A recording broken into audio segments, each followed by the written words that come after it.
Good morning, everyone. My name is Chris Hackley. I'm the CEO of the Academy of the Social Sciences in Australia, and it's our pleasure to be hosting this series of webinars on social science in space, looking at a whole range of different aspects and how the social sciences apply to and can be applied to, and where there are opportunities for social science disciplines and experts to engage with space industry, space policy, the space economy down the track, both in Australia and globally.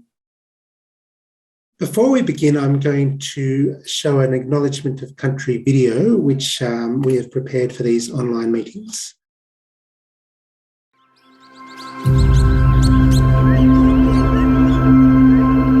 Wherever you are across Australia, we acknowledge the traditional owners and custodians of this land. The Darug peoples, the Gadigal people of the Eora Nation, the Gundungurra people of the Southern Highlands,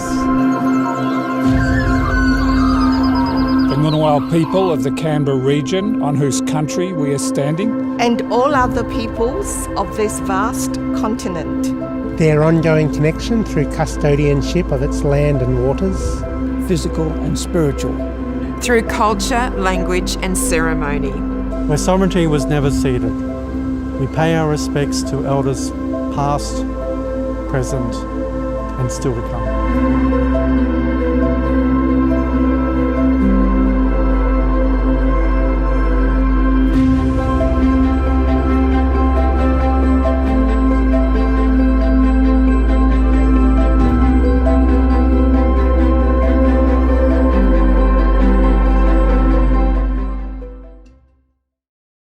Thank you. I acknowledge the Ngunnawal people, who are the traditional owners of the land around Canberra, where I am joining today. I'm now going to introduce Professor Roy McLeod, who is our series convener for this webinar series. Roy is a Fellow of the Academy of the Social Sciences in Australia and a Fellow of the Academy of Humanities in Australia as well. Roy, over to you. Thank you very much, Chris. Welcome. Good morning to everyone from the Camaragal country in which I live, not where I work, but where I live, to welcome you to this particular webinar in our series on Australia's future in space, an emerging agenda for the social sciences. As Chris said, my name is Roy McLeod. I'm a historian of science and of geopolitics and emeritus professor of history at Sydney University. As one born in the Kennedy generation who has lived with space most of his life, I would like to share with you my interest in the subject, in the adventure, and to share some of my concerns for its future direction, particularly in Australia. Some say, of course, I mean, perhaps overdo this, but some say to launch such a series in the midst of the worst pandemic in a century and with this terrible weather we're all having is, for many reasons, perhaps not the best idea. And certainly in no way must we let these circumstances be missing from our considerations. But I would like you to sit with me for just this hour to slip the surly bonds of earth and to consider what might be awaiting us and what may be well upon us even before the end of the present decade. For many, the idea that we'll be active in space is already a given. During the last 2 years, few will have missed the rapid series of space-related events that have occurred around the world. In 2019, we celebrated the 50th anniversary of the lunar landing. In 2020, the International Space Station celebrated its 20th anniversary. And this year, there have been no fewer than 11 significant space missions so far. February brought us extraordinary views of Mars, and NASA's Perseverance and China's Tianwen touched down safely. Now, in March, we saw the success of SpaceX, and in June, news of NASA's commercial payload services, all of which are causing us to think much more closely about the immediacy of things. We are about to see the launch of the James Webb Space Telescope, replacing Hubble to some extent, which will open even new horizons for us. Well, all of these are the work of science and technology on a grand scale. But we've also seen the arrival of new forms of human endeavor, in the shape of space tourism, led by Jeff Bezos and Richard Branson, soon I'm sure to be followed by Elon Musk. Space has become a very human enterprise, replete with human stories of competition and controversy. And many see in this a danger that principles and possibilities are being rushed by commercialization, raising questions about the ethics and behavior that should frame our presence and our approach to space. Meanwhile, the hard work of space diplomacy proceeds apace. Nations have long debated the need to strengthen the promise of the Outer Space Treaty, of course, and so far 12 countries have become signatories to the Artemis Accord. But this has also led us to think more closely about the social and human aspects of space exploration, commercialization, and potential settlement. Indeed, how are we to conduct ourselves and behave towards the new environments that we encounter? How will our interaction with space, driven inevitably by the few, help to benefit the many? Well, such questions force us to reflect upon the role the social sciences ought to play, hand in hand with the natural sciences and technologies that have dominated the scene. And in this act of reflection, I believe it's also time to fashion a focus on Australia and on Australia's present and potential participation. As historians such as Kerry Doherty and others have recorded, Australia actually has a long history of engagement with space. And since 2018, as you all know, we have our own space agency, which we hope will help open new frontiers. We have excellent media coverage and several centers devoted to space law, strategy, and defense. But as social scientists and humanists, we have even more fundamental questions before us, not only about the how and the when, but also about the whether and the why, in what ways, and in what interests, and with what consequences. We must question in whose interest do we as Australians, in fact, venture first to the moon and then to Mars and beyond. It is to these questions that this series of webinars is devoted. 9 moderators and their teams have accepted our invitation to draw upon their respective discourses of culture, history, health, heritage, law, diplomacy, industry, and other disciplines to deal with the practicalities of getting there and being there in space. To conclude the series, we've asked 2 generations of young Australians, including recent graduates and some still in school in Canberra, in fact, to join with us and to reflect upon the prospect of their own spacefaring futures. We hope you'll enjoy all this and participate in our conversations through the chat facility. All sessions will be recorded and will be made available for later viewing. Warm acknowledgements go to all the members of all our teams and to the many who have helped us in these difficult times. At the moment, let me start by thanking Dr. Chris Hatherley and the Academy of the Social Sciences and my colleagues in the Faculty of Arts and Social Studies, Social Sciences at the University of Sydney. And also thanks to our guides, Jose Torralba and Jacob Craig, and most especially to my colleague, Miss Claire McFarland, who I hope is with us this morning, for getting us all safely underway. Thank you very much. Now, let me begin the proceedings by welcoming the moderator of our session, Dr. Brett Whittington, who is probably well known to many in the audience as well as in our team. He's certainly well known in Canberra, former member of the RAAF, the intelligence and space communities, who has had a long and close connection with some of the most interesting reports and developments within the Canberra conversation. We are particularly grateful to him for coming on board at short notice to help us in this way and to bring together this wonderful group of people whom he is about to introduce. May I now pass the baton to you, Brett? Welcome. Thank you, Roy, and thank you firstly to my panelists. Let me also acknowledge the Ngunnawal people on whose land I'm sitting in Deakin in the ACT, and welcome to also our audience. Many of you I know, and I hope you're all are doing well, or as well as can be expected in these strange times. My responsibility today is basically to keep order over the next 40 or 50 minutes. I don't think that'll be too difficult in a virtual world, but we have 4 speakers today. Our topic is to think about Australia's futures with regard to the sorts of contributions that we as a nation may make, looking not just in the immediate future, maybe out to 2030, but well beyond. And our 4 speakers are going to look at money, geography, expertise, and sustainment.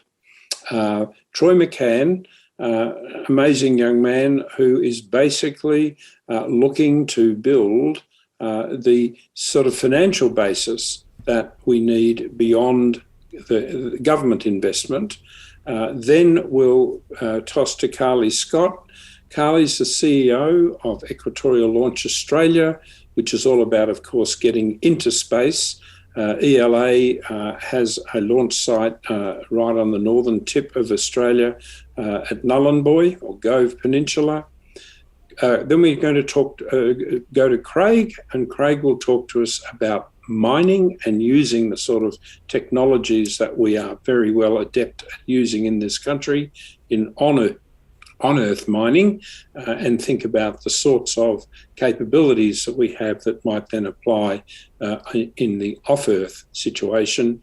And finally, we'll go to Regina Stockman, and she will talk to us about how communities off-earth might sustain themselves.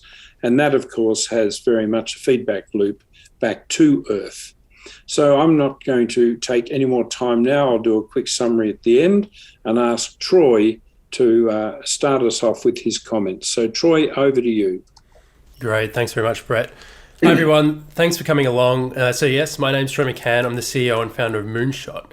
So if you haven't heard of us before, we're a unique style of tech incubator, an alliance of space technology leaders from across Australia and the globe. We're pulling our resources of time and money to invest in people with remarkable ideas about how we should use space to expand the depth and breadth of our world, and especially our Commonwealth, which is very topical on this conversation today. So if you're trying to imagine what that looks like, picture an ecosystem of different kinds of partners and collaborators all working together to create a rising tide that lifts all boats. So government, investors, industry, research institutions, and even the media. So with the right framework and programs, we bring each of these groups together on fertile ground for cultivating solutions to our greatest challenges. It's where positive feedback loops encourage and compound success, growing the ecosystem to have an increasingly positive impact. But of course, it's really important to realize that there are realities to our world. Altruistic or even entertaining technologies will still need to be financially sustainable. In fact, despite the messaging that Moonshot, it's literally shooting for the moon, it seems to focus very much on the edge of science fiction. It is still really critical for our entire ecosystem to lock exclusively onto profitable opportunities. Science fiction is great, and it can help us envision what an ideal world should look like and to provide our North Star that we need to build towards. But the only way that we can have a chance to make it real is to combine that with sound financial strategy. So space business, I think we sometimes forget, is still a real business. Even if it's a not-for-profit, it needs to deliver a valuable solution to a paying customer or at least a stakeholder. It needs to compete for investment with other opportunities, whether that's government bonds or investing in fintech companies, which means that it needs to be sufficiently minimally risky for an expected return in a viable time frame. And that last bit in particular, I think, is really critical for space as well. So a space company that's relying on a customer that doesn't yet exist will likely find that they're too early and can't close the loop in the supply chain that they're contributing to, meaning they're really just an expensive hobby for the owners rather than a business that contributes to society. So it's a really fine line as well between timing the market to bring forth a new solution and to creating that necessary market that doesn't exist yet. To be successful, you need to build that feedback loop into your sales funnel that creates a new market while timing it just right so that it will grow to at least sustain the costs of your development and your ongoing operations. So if you want to start an asteroid mining company today, you've come to the right place at Moonshot, but I've probably got some very depressing feedback for you. Even if you could create and launch a machine to mine an asteroid, could you actually deliver that material to a paying customer? When you see these sensationalist headlines about trillion-dollar diamond consisting asteroids, they're really actually all false. Those diamonds are only worth what someone's willing to pay for them. And there's no market today for diamonds in the asteroid belt. Maybe one day there will be. who knows when, but you'll need to start accumulating resources today by building a real business first so that you can maybe one day grow into that asteroid mining company that you dream of. So at Moonshot, we invest and accelerate in a wide range of startups, and we generally prefer those that don't solely identify as a space tech business. In the same way that every business today is a tech startup, it's becoming increasingly clear that soon every business, I believe, will become a space tech business too. So space is rapidly infiltrating all sectors like agriculture, mining, logistics, manufacturing, and even medicine. And it's these adjacencies that provide the most accessible range of space business opportunities. A new company can cut its teeth by servicing a terrestrial market to de-risk their greater ambitions for later down the track, and to provide something much more credible for the investors that they might need today. Now, as much as I love hardware, I'm an electro-electronics engineer, software has eaten the world. With more space hardware being put into orbit by others, there are many more opportunities again for space startups to grow around data and software. For a startup, it means you get faster time to market, lower capital expenditure, and more rapid development cycles. It might mean that you're creating a space data streaming platform like Alula in Sydney is doing. Or maybe you're creating the software infrastructure to enable a virtual constellation of satellites or ground stations which someone else owns, but you can make more accessible to a larger market as an aggregation platform. Now, I loved science and space and technology since I was as young as I can remember. I was a stereotypical geeky kid. I played with Lego spaceships and I loved my microscope kits, and I was absolutely astounded by my newfound perspective of the universe that first time I took a look at the moon through a telescope that my grandmother bought me for Christmas one year. But being an Aussie, I knew that we didn't have a space program in Australia, and I could never be a rocket scientist, let alone an astronaut. Eventually, I taught myself how to write code, and I could build and hack computers from about 9 years old. But being in Australia, I still felt like my people were in a different universe. When I was at university, though, I learned about high school kids in the US building satellites, CubeSats, things that you could hold in your hand that you'd send into space. So I assembled a team of volunteering students so that we could do the same, and convinced our university, the University of Melbourne, to give us a workshop space and $270,000 so that we could buy the equipment, pay for testing, do the qualification, procure permission, insurance, and get a ride to launch. And somehow we actually did it, which was surprising.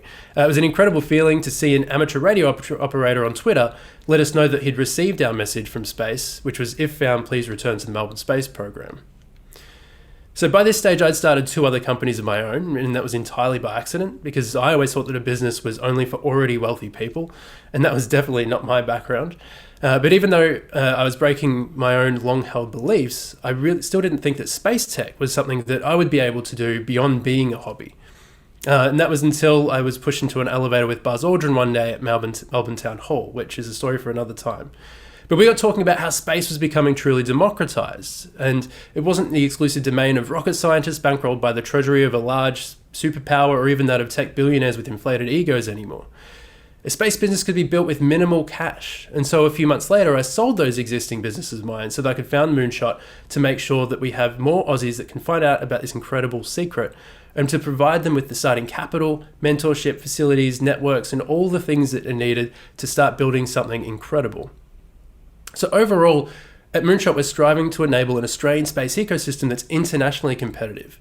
Because if we want to create a successful sector that can service our future needs in Australia, it can only be sustained by becoming a critical piece of the global space sector.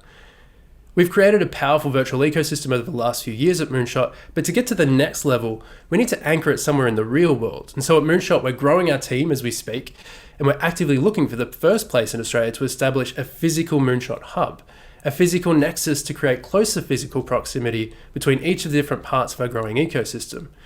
Now, I'm very mindful of time because we don't have much today, but this has been a very rapid fire overview covering a lot of ground. So if any of this interests you, please do reach out, and I'm looking forward to your questions. Thanks very much, everybody.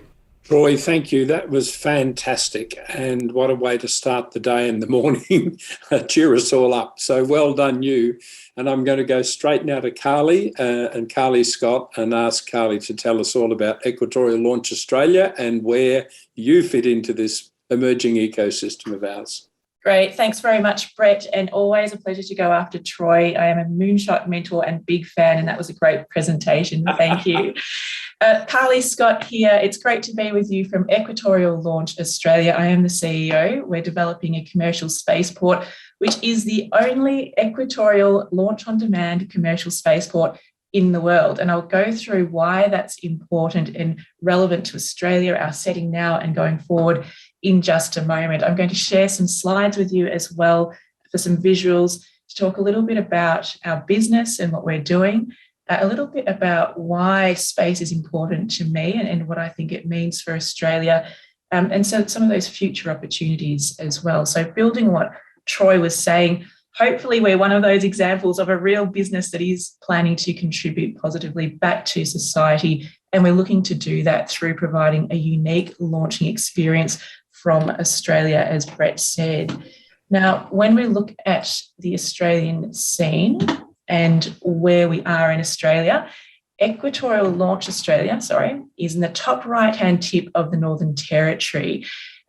The basic layout that we're starting with looks a little bit like what you're seeing to the right, where you have 3 concrete pads laid out and some core infrastructure at the back. And the benefit of this site, or one of the many benefits, is that we have a really big footprint to keep growing into.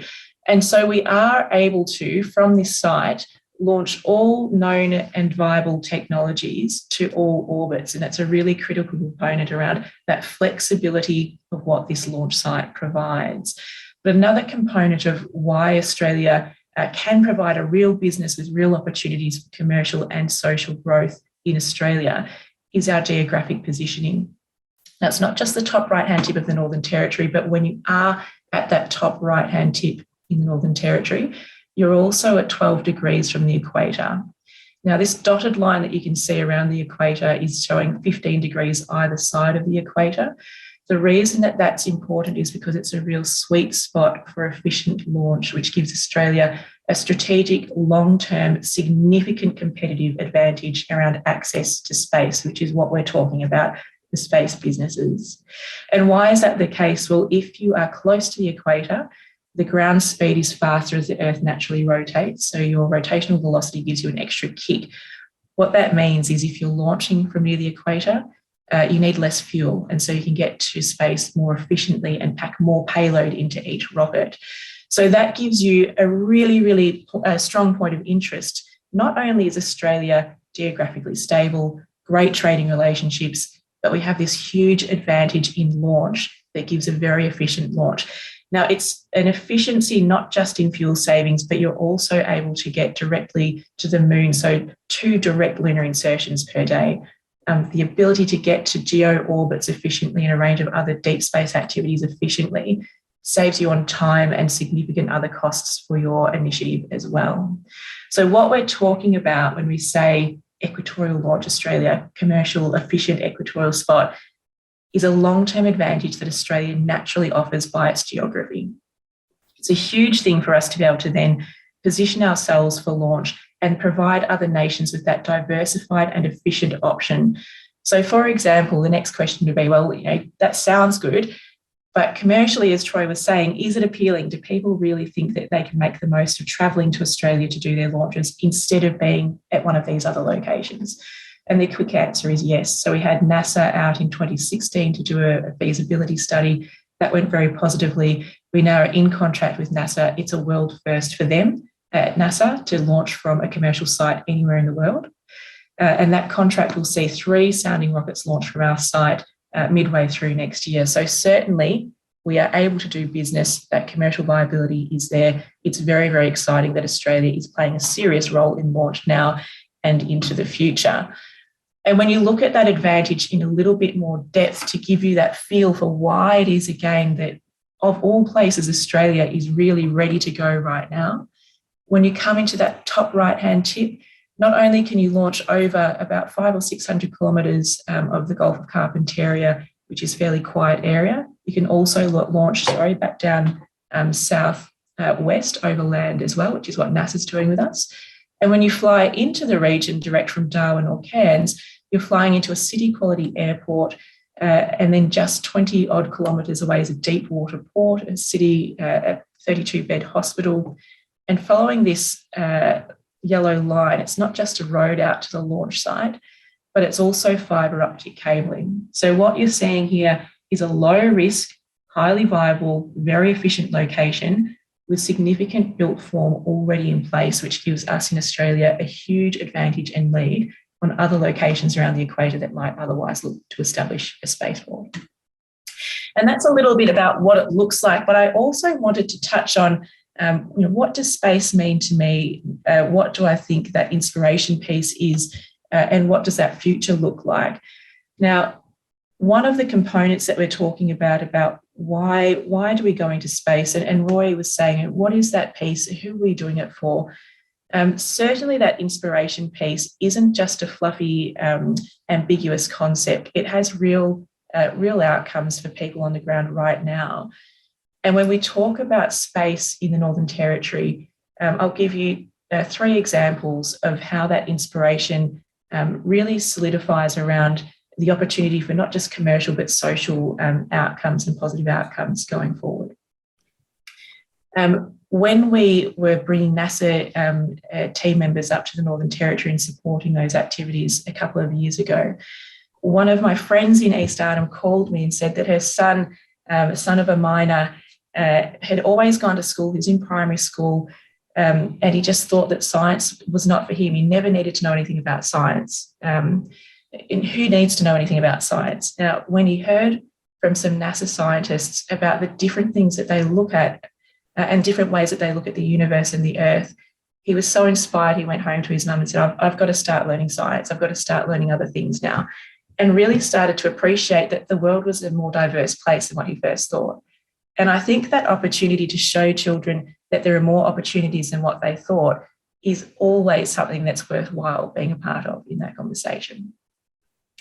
We also talk to traditional owners. Now, you're seeing Jawa Yunupingu, one of the board members of the Gumatj Corporation, on the screen. Equatorial Launch Australia works very closely with the Yolngu people in East Arnhem Land, and the Gumatj Corporation is one of the groups that represents the landowners that we're working with. Jawa will tell me, and some other Yolngu senior leaders will tell me in East Arnhem Land, when they talk to their children in their communities about what's happening on the land there and why we're building a spaceport, they're not just talking about rockets launching and satellites going up. They're saying that, it used to be quite hard getting the kids around the campfires, looking at the stars, sharing traditional stories of the stars with the kids, because they're looking at their iPads and their phones instead. But now that we have this story of space and launching rockets, there's an ability to really spark that imagination of kids on the ground in East Arnhem and combine traditional stories of the stars with these new stories of what industry can be in East Arnhem Land. And that's building a real balance between a really strong and long history in Australia of space with traditional owners and what the future can be for people in Australia. So you can see that there are real conversations happening on the ground in Australia being inspired by these space businesses that are starting to grow. And when we talk about that heritage of Australia in launch, we know that in 1967, we were the 3rd nation to build and launch our own satellite. So we've been in launch for a long time. But when we look at our traditional owner community, I'm careful in how I speak about this because they're not my stories, but certainly we know we have 60,000 years of history of talking about space, the stars, and how we as people in Australia relate to those elements. So Australia is not new to the concept of space and working with space and what it can mean to our people.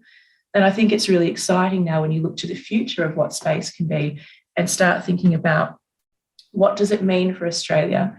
Now, Troy touched on data, security, manufacturing, resources and remote resource management. There is also that social lens as well. We know that in addition to the industries that we'll always promote as commercial industries of the future, which is very exciting, and you'll hear more about those shortly, we also have a social lens, a policy lens to understand what role we play and what philosophies and impacts we want to see going forward. I think there is a really exciting discussion underway that's long overdue in Australia around how colonisation happened in Australia, the shortfalls there, and some of the things we'd like to change as we come into new environments. And I think Australia can play a really interesting role going forward around some of those social constructs about how we now enter into the space domain and go forward there as well. And hopefully some of the learnings that we're actively participating in now around our own history as a nation can be brought forward into the discussion about space and how we travel out to the stars. Brett, it is my absolute pleasure to have spent some time talking about Equatorial Launch Australia. the fact that we have a thriving and very efficient capacity to be part of that a strategic launch sector, and that space has had a long history here and certainly a very exciting future ahead, I should say. Thanks very much, Brett. Carly, that's terrific. Thank you so much. And look, we're going to go straight now to Craig, and he's going to talk to us about mining. Craig. Sure. Maybe it's easiest if I just share my screen to do this, because I have quite a bit of stuff which I'll have no chance of. Troy touched upon some of these issues, and people may have seen some of these estimates of the value of asteroids, which have been around for some years. Around 10 years ago in particular, there was a sort of a surge of interest in asteroid mining and the creation of asteroid mining companies. You'll see that most of these objects have been allocated values in quintillions of dollars. A quintillion is 10 to the power of 18. So this is like billions of dollars. Even for things like nickel and iron content. So this, a couple of companies were created a little more than 10 years ago based upon asteroid mining in particular. Those companies either no longer exist or have transformed themselves into something else. So it didn't really go anywhere at that time.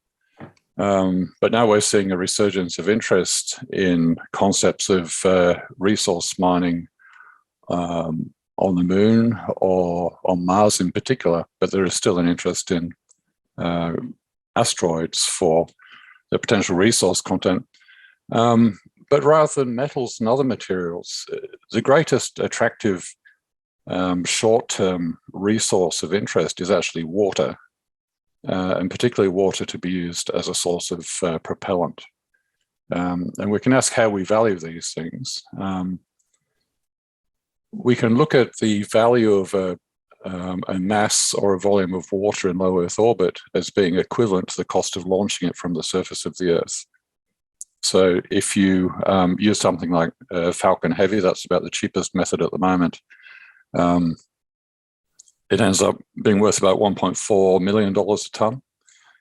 If you look at delivery to the surface of the moon based on what Astrobotic were quoting, then it works out to something like $1.2 billion a tonne. So if you can deliver resources from space in situ for less than those figures, then you've got something that in principle could possibly be a viable business model. How much water is available? If we look at near-Earth asteroids, a C-class asteroid with a radius of 100 meters, which is not very big, potentially can contain 400,000 cubic meters or 400,000 tons of water. So one single asteroid with a 200-meter diameter actually contains a very large amount of potential water content. And then on the moon, it has been estimated that there could be, I can't remember exactly what it was, but it was on the order of cubic kilometers of water at the moon's poles. And if we look at the same amount that we could retrieve from an asteroid, the potential equivalent values of those things from the asteroid, a single asteroid can deliver to Leo about $560 billion worth of water. And water actually sourced on the surface of the moon could, in principle, be worth $480 trillion. So these are huge, huge figures. And to put it in perspective, developing a greenfields mining site on the Earth typically takes 10 to 15 years and costs about $4 billion. And it's been estimated that that's a similar kind of figure to if you were to establish space mining for water. But the question here is, how big's the market? Those are huge amounts of water, but who actually needs them? If we look at a starship, I won't go through the details of the calculation here, but that 100-meter diameter, radius asteroid would deliver enough liquid oxygen to fuel or to supply from low Earth orbit enough for, at the rate of one launch a month, it would deliver the equivalent of about $15.7 billion worth of LOX over a period of 35 years. But of course, we don't yet have one launch a month of SpaceX Starship. If we look at current world launch rates for other launch vehicles, you can estimate that this is extremely rough and probably like a order of magnitude at best, but it's around about 100 launches a year. And assuming about 1% of the liquid oxygen that's being launched ends up in low Earth orbit, then we're really consuming about $490 million a year worth of oxygen in low Earth orbit, which creates a kind of break-even point over an 8-year period. So these figures are kind of reasonable, but they pale into total insignificance when you look at the global mining market. So the value of the international mining industry in 2020 was $1,641 billion, compared to a potential cash flow of about $490 million a year worth of oxygen in LEO if we don't start launching starships. So that represents a very, very tiny market compared to the global mining industry. If we then, one of the arguments around at the moment is Australia's a world leader in mining, so shouldn't we be a world leader in space mining? I think that's a serious red herring. There are lots of great things to do in space, but this particular argument is kind of nonsense. If you look at the, I won't go into detail with this, but the kind of units listed on the left are the different kind of units that you would find in a mineral processing plant. So these are all the things that are used, technologies used to crush the rock from the ground and extract the metals in a highly refined form prior to going to some sort of furnace. And if you look at all these different methods, just about everyone apart from one has a critical dependency on gravity. So if you're trying to do these things in a low gravity environment, they become extremely inefficient. So on the moon, where you have about 1/6 of the Earth's gravity, any kind of mechanism that uses gravity to separate or crush things would have to essentially be 6 times bigger. So you can end up with, you'd have to have a grinding mill 120 meters in diameter. So it's totally impractical to try to, or very, very inefficient to try to reuse these technologies in a space context. What this means is terrestrial mining companies are a very poor prospect for operating in space. Space resources have immature and incompatible business models. We're looking at very small niche applications. In the foreseeable future, it's going to be funded mostly by the international space agencies. The amount of material consumed is insignificant compared to the global mining industry. The markets are unestablished and completely unstable as a future prospect at the moment, whereas terrestrial mineral markets are very well established. Scales of production are completely different. If miners want to increase their profits, they can do that by increasing production. And people talk about platinum in asteroids. The reality is there are numerous platinum mines on the Earth which are dormant, and it would always be much cheaper and easier to reopen those mines for mining than it would be to try to extract platinum from an asteroid. So the summary really is that for resource extraction in space, we're really looking at things that look much more like chemical engineering. We need new methods, new technologies. The mining companies don't do this stuff, and they don't have technologies which are easy to apply in a space context. Of interest may be the people investing in mining companies, but the mining companies themselves, it's the wrong thing to look at, and it's a serious distraction. There are many great opportunities for material extraction in space, but those need to be new industries or based on existing chemical engineering industries. It's not the mining companies. And I've heard people from the research groups in a very large mining company saying, people in space resources are not listening to us. We're never going to invest in them. Yeah. They sort of are looking at the technologies in case there's anything interesting that comes out that they can use, but they are not going to fund this stuff. Yeah. So that was really the main point I wanted to make in this. And we need to have rigorous methods of quantifying the investment in space resources. That really starts from scratch in terms of the application of fundamental principles to how you get different materials out of these objects. And that can include, for instance, with asteroids, there's a very large carbon content in a lot of asteroids, and carbon is a very, very useful material. Yeah. So it's starting to broaden the scope of things we're looking at, not just things like precious metals. And of course, if you delivered any precious metal in significant quantities from space, the commodity price would collapse and it wouldn't be worth anything. Great. That's fantastic. Sorry, I'm cutting. No. That's kind of the summary from me. It's just please forget about the mining industry and start going back to what to do to process materials to extract useful chemicals from them. Okay, Craig, thank you really very, very much. And of course, we have ministers and others in this country have been very public about saying that there are all sorts of relationships to be built. I would make the point, I suppose, that in Western Australia that is the heart of the remote mining software industry. Now, whether or not there is, again, coming back to a point Troy made, there are lessons to be learnt around software, applying here, as you point out, though, to chemical processes rather than to gravity-driven processes. I guess that would be something to encourage government and others who are investing to think about. But your point about moving away from, hey, we've got this analogue on Earth to what we do in space is compelling. So thank you for that.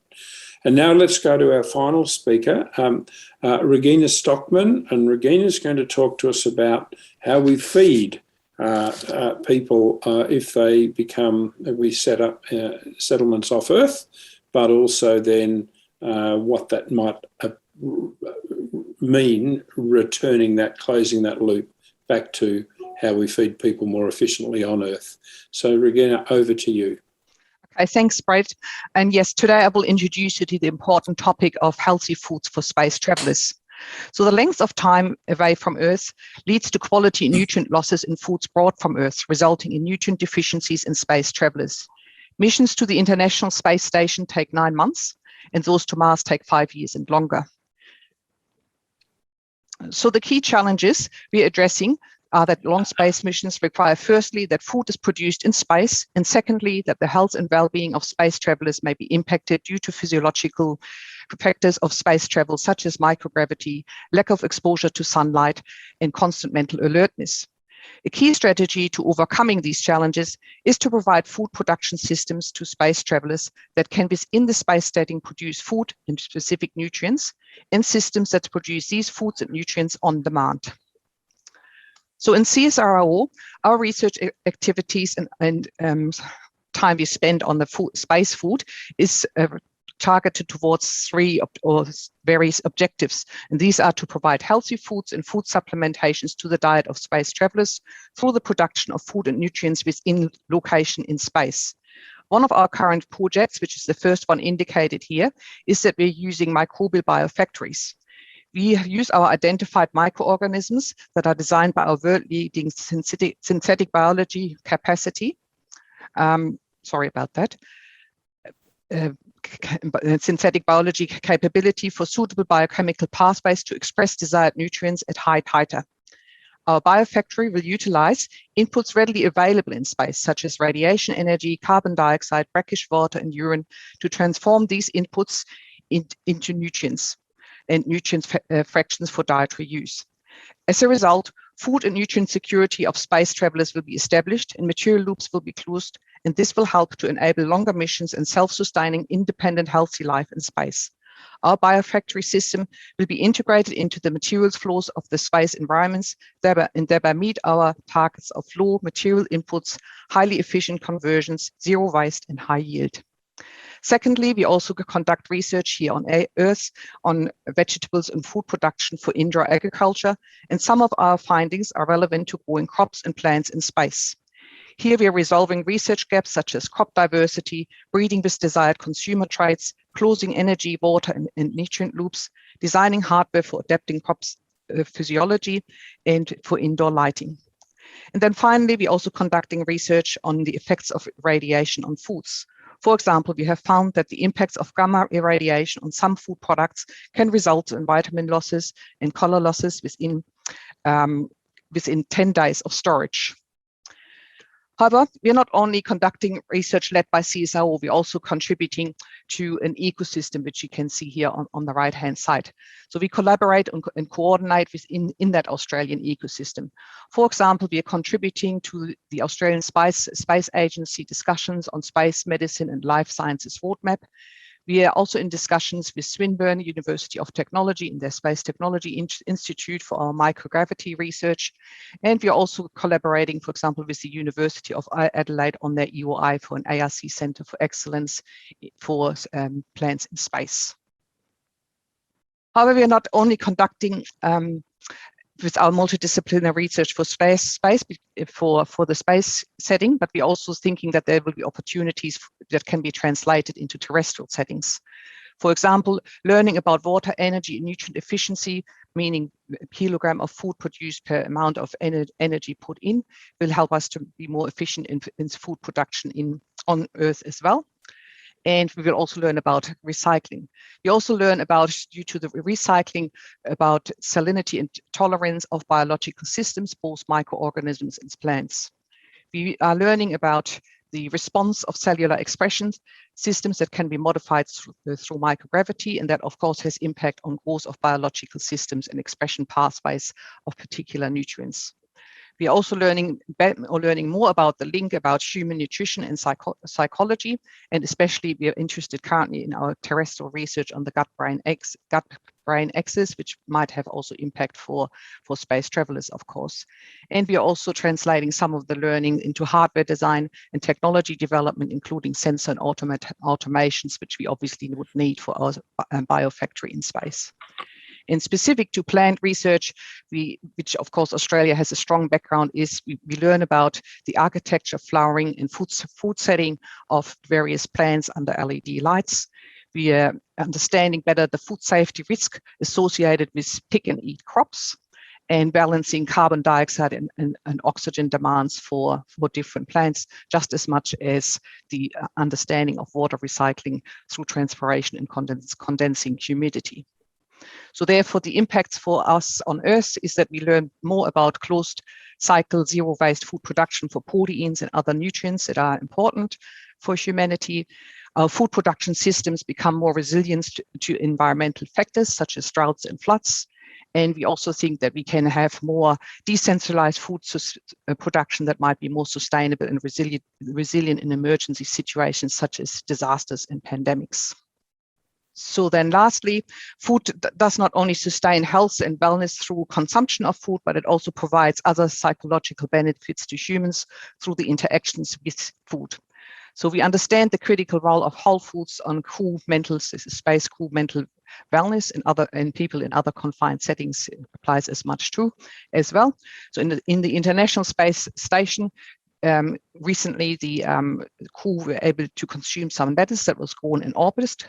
And it is demonstrated that crew value real foods and the preparing of meals. For example, they ask for ingredients to make pizza, and also experiencing meals together and experiencing meals that they know. So for example, there's treats being introduced, so where every space traveler can sort of nominate one particular food that they want to eat once at a time. So they might say, yes, I would like an apple. So it's the experience of eating that particular food. And then there's also discussions around the role of 3D printing to create real foods. So if you imagine the space factory might be making a biomass, but would we want to eat the biomass as a sloppy paste? Maybe not. So 3D printing might be a technology that it would also be quite useful for these types of settings. And then there's also demonstrated benefits of the mental well-being for the role of tending to plants, and the surety of knowing that there is food production in a setting available, so food security is assured, and basically the peace of mind that comes with knowing that food can be produced as needed.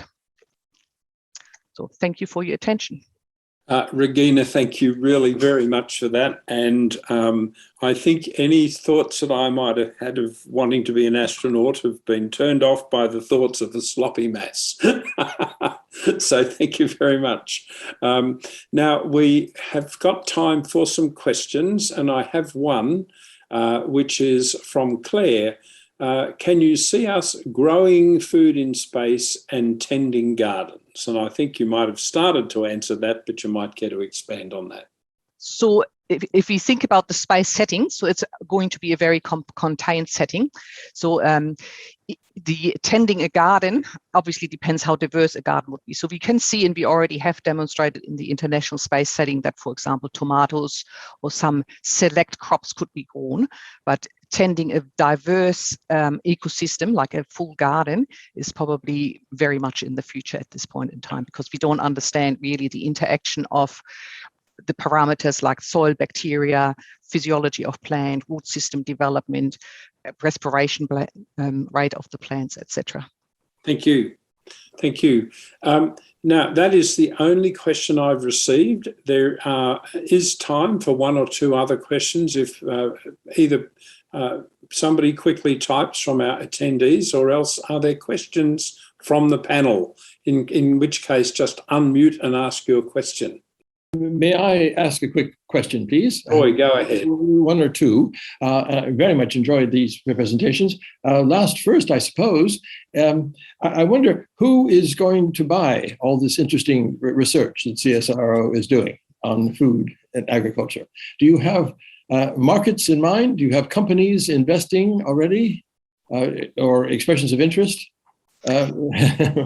Yeah, absolutely. So, for example, and I think Troy will probably know this as well, for example, with our biorefinery or biofactory in space, where we're using microbial systems to make nutrients, that's obviously something very interesting to the food industry and the supplement pharmaceutical industry as well, because we can sort of express selected nutrient fractions that we need for maintaining health and well-being in these systems. So yes, we do have interest there in collaborations in that space for terrestrial production of these types of nutrient fractions already.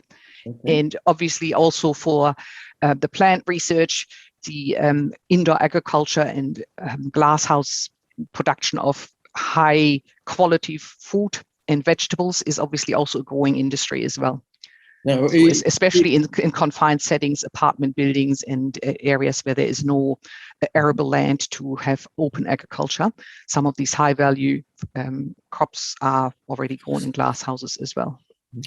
Thank you. Just to pursue that point, if I may, is this a uniquely Australian set of developments that you're outlining? Or you're obviously part of an international scientific community, but to what extent is it more specifically Australian? To what extent do we see export potential in the products that you're proposing to produce? Or is everything linked to NASA supply chain? So obviously our terrestrial research is not necessarily linked to NASA supply chain. So as Troy was saying, we've got spin-ins and spin-outs between terrestrial and off-Earth systems.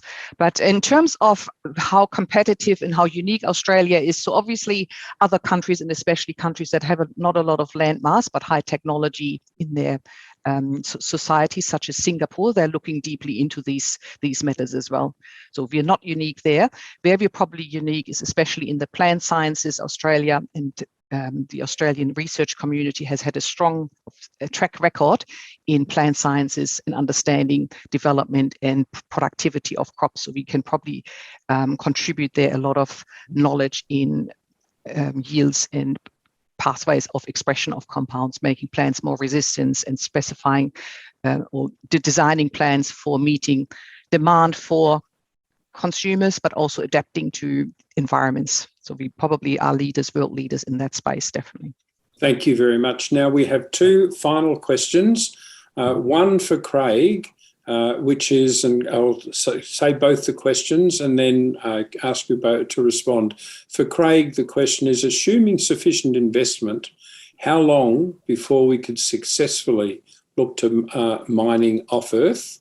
And for Carly, what are the biggest challenges you are seeing in getting the launch site for ELA set up and running? So firstly, Craig, to your answer, we've only got a couple of minutes left, so I'll ask you both to be pretty brief if that's possible.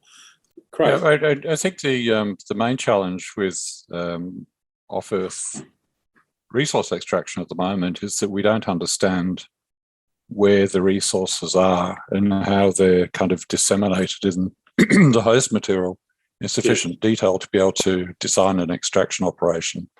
So the real crucial demand is for more exploration studies to find suitable targets.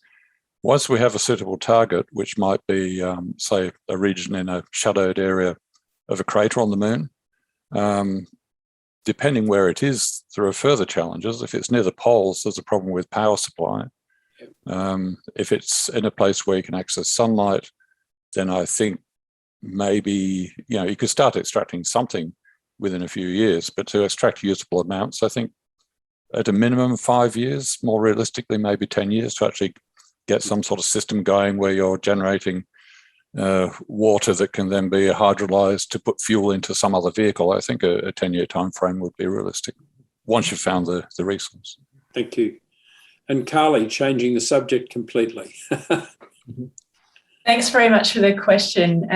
There are 4 challenges that I'd highlight. The first would be around education, in that it's been a long process to educate everyone we need to speak to about the fact that Australia can play a real role in this, and that space is a viable and exciting, profitable and beneficial socially prospect for Australia. So that education piece, from government regulators to the finance industry and community, is a really significant focal point away from the core elements of establishing the business. The other 3, while everyone throws COVID around as a challenge, it really is a big challenge for us at the moment. So we've been very successful with going through and acquiring funding. So now we're in the development phase, and transport and logistics has gone absolutely wild, and trying to get people onto the site. For example, I'm in Victoria, and I'd really like to be at the site right now because we're building the launch pad. So I'd really like to go out and partake in talking to the teams that are doing that and get some more people up on the site. We use a lot of local staff, which is very useful for us. But COVID is a real and massive challenge to industry growth and construction activities at the moment. Of the last 2, regulations is always a focal point for us ongoing. The Australian Space Agency has worked really hard to establish regulations we can work with, and they're very good at working with us to try and work through the regulations and activate those. But certainly the opportunity to have a TSA in place to coordinate activities internationally and to see some of the regulations streamlined will be really useful for Australia. And I think we're on the path to doing that. And the last thing to tie it together is a national policy that really starts to peg where Australia is at, how we want to play a role in space, and how we support nationally and down through the states a coordinated approach to that. For us in launch sites, it's very, very obvious that that's a missing piece in our discussion. Not all launch sites deliver the same outcome. You can have Virgin Orbit launching from different airports around Australia to do strategic responsive space. You can have ELA doing larger vehicles that are really efficient. You have testing down in south of Australia in Queensland. So there are a whole range of different activities that we can play a role in, but to not have a prioritised framework and understanding of how we go forward collectively as a nation is a very weak point at the moment for us that we're hopefully addressing with some of the great work that the government's doing. Thanks for the question. Thanks, Carly. And look, I'll summarise there. Firstly, you used an acronym TSA. Some people might not be familiar with that, but that means Technical Safeguards Agreement, which means that Australia then is compliant with all sorts of international regulations around non-proliferation. I think I've summarised that well enough, Carly. Your comment about national policy is absolutely correct, and this is something that I hear continuously and from all domains within the Australian space sector. The other point that we haven't touched on really, but fundamentally comes to the social sciences, is the question of people. We simply don't have enough people in our technical workforce to do the work that Australia aspires to do, not just in space, but in many other areas as well. And so your comment and the comments that others have made about education is spot on, and is something where I think the Academy of the Social Sciences and the Academy of the Humanities looking forward might find some very fertile and useful ground for work. So with that, again, thank you to our panellists, Troy for talking about investment and money, Carly around geography, Craig around expertise, but also actually the business case, particularly with regard to mining, and Regina around sustainment and how we feed ourselves in space, looking to the longer future, but then bringing that experience back to Earth. So let me thank you all, and in doing so, then I'll pass back to Roy. Roy, you've got the con. Thank you very much. And thank you very much to you all for injecting a degree of realism as well as optimism and challenge into our conversations. And I think it's very important that this message be carried forward. In that respect, I seem to have the Überblick here, and may I urge you to look back and forward, that is to say, to the 3 sessions that have already been presented in the series. One might interest Carly especially. We devoted an entire section to Aboriginal views of space and to the educational value inherent in these. Looking forward, we'll pick up a number of these themes. In fact, at 11 o'clock, Gordon Cable is going to come on board and to speak to us about living systems in the future. He, of course, is a space medical expert. So there is continuity in all of this, and I very much urge you, please, if you have time, I know you're very busy, but if you have time to dip into these other sessions, I'm anxious to get as much horizontal communication as vertical communication in the exercise. But again, thank you very, very much indeed. Let me at that point conclude. Thank you very much, Brett, again, for coming on board at such short notice. And let me advertise the next session, as I've just said, beginning at 11 o'clock, entitled Australians in Space, Living Systems and the Future. Stand by. Thank you very much. Thanks, Roy. Thanks, everybody. Thanks, everyone. Thanks, everyone. Bye.